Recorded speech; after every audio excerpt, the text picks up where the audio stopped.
a controlled demolition. All right, so you believe that the buildings came down in a controlled demolition, right? Well, I don't believe it. I've looked at the evidence, you're right, the evidence is overwhelming. All right, the evidence is overwhelming to you because you're a conspiracy nut, but no, you know, actually, all that of you, aside, I ask your viewers to take... Okay. Now, in this one, I'm sure you caught the obvious part, but you probably did not catch the neuro-linguistic programming. What exactly is neuro-linguistic programming? Simply put, it's dual meaning that is speaking to the subconscious.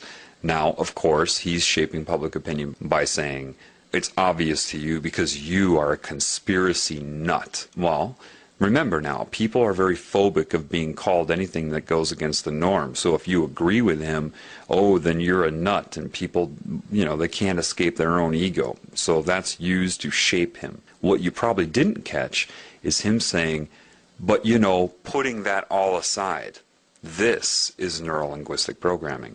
Now, pay attention here.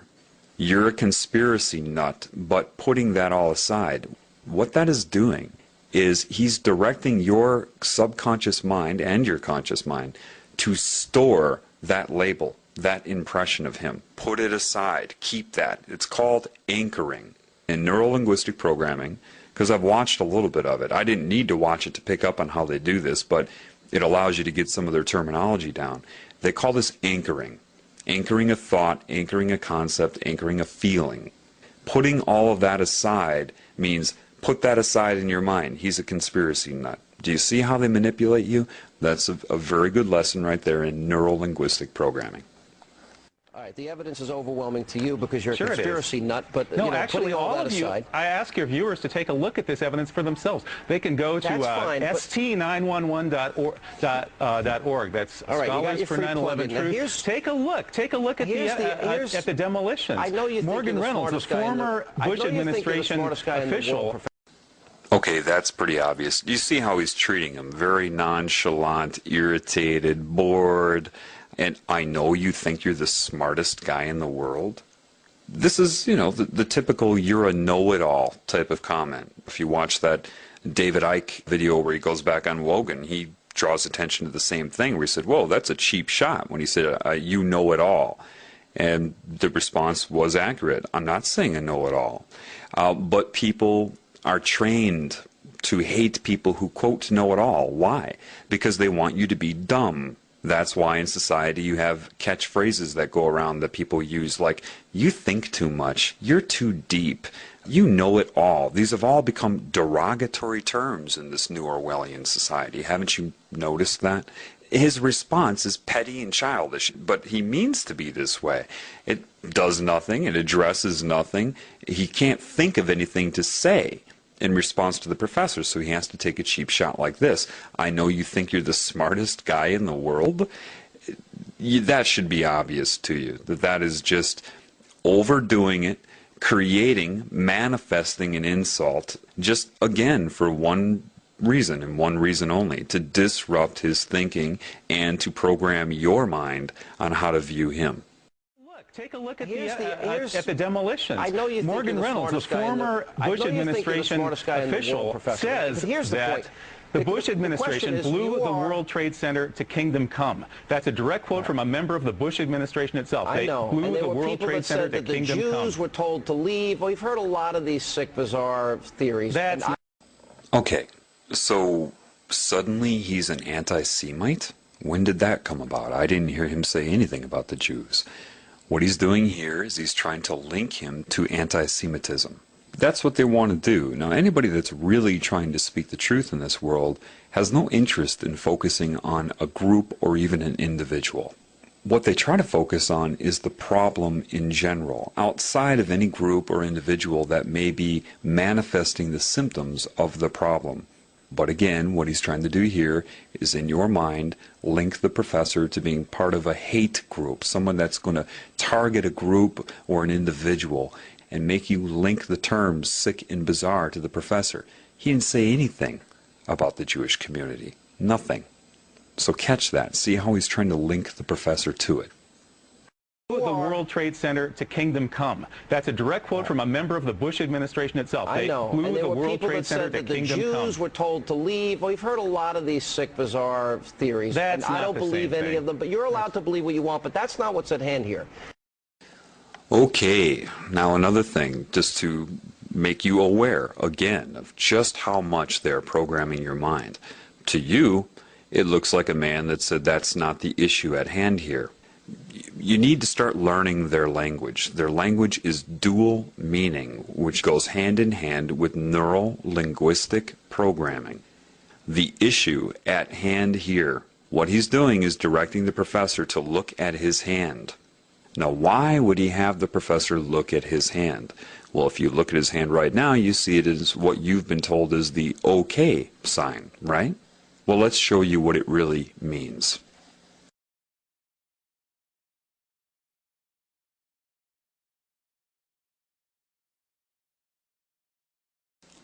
The OK symbol, as you see right here, means 666. For some reason, 666 has some sort of control over the mind. Now, it could have something to do with the beast computers many of you have read about. It's sorcery. It is putting a hex on somebody. It is subconscious symbolism that somehow affects some people. It doesn't affect everybody. But he's using that, and he was directing the professor to look at his hand to use sorcery on him. It's not that one thing will work. They try to use as many combinations of things as they can, but that is a symbol, and it means 666, and that is why he told him to look at his hand, or the issue at hand here told his mind subconsciously to look at his hand. Do you see? And that is what just occurred there. That's not what's at hand here. Meaning you are not allowed to believe what you want. And that also tells the population looking at him, because remember, he is also talking to people that are watching television. And so they are also instructed to look at his hand subconsciously or take notice of it subconsciously. And when he says you're allowed to believe what you want, but that's not what's at hand here, he's saying with the 666 rule over your mind, you are not allowed to believe what you want. And that speaks to your subconscious mind and programs people to not think. And that's what it means all around and all together. That's what just happened. Of them, but you're allowed to believe what you want, but that's not what's at hand here. The issue is whether or not you, with your bizarre theories, are the best. I think you have the bizarre theory. You think it was 19 bucks? Hang on a second.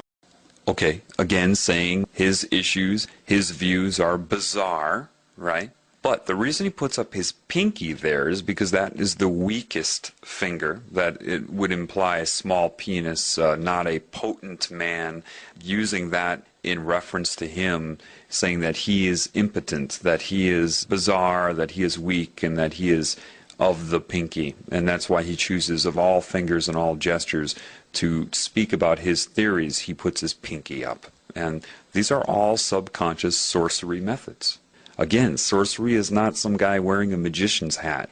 Part of sorcery is speaking to and manipulating the conscious mind from the subconscious. Well, it's a question whether of or not science. You, with your bizarre theories, are the best. I think you have the bizarre theory. You think it was 19 guys with box cutters led by a guy on dialysis in a cave in Afghanistan? That's ridiculous. Yeah. I mean, that's the craziest conspiracy theory of all of them. Mm-hmm. Okay, I wish I had the Twilight Zone music. Now, here's my next... See, all he can say is something to discredit him. I wish I had the Twilight Zone music. And then the people watching the televisions that say, yes, that must be weird. Twilight Zone music is weird. And the honest and credible news reporter is saying that about him. Okay? Now you see that all the neuro-linguistic programming is starting to get to the professor. He's starting to screw up his words. He's starting to screw up his concentration. He's mispronouncing. That's because there's a lot of negative energy being focused on him, interrupting his thought process. So you can see how he's starting to screw up his words, but he's still holding, with all of that working against him and being unaware of those techniques, he still holds his own, but you start to see it get to him a little bit. I mean, that's the craziest conspiracy theory of all of them. Mm-hmm. Okay, I wish I had the Twilight Zone music. Now, here's my next question. The issue that is at hand here, you're entitled to have your opinion. I don't really care what you believe. But if we're talking about a captive group of students in a class... Again, making a bored face as if he's nothing. He's the pinky. He's lower than low. I really don't care what you believe. But if we're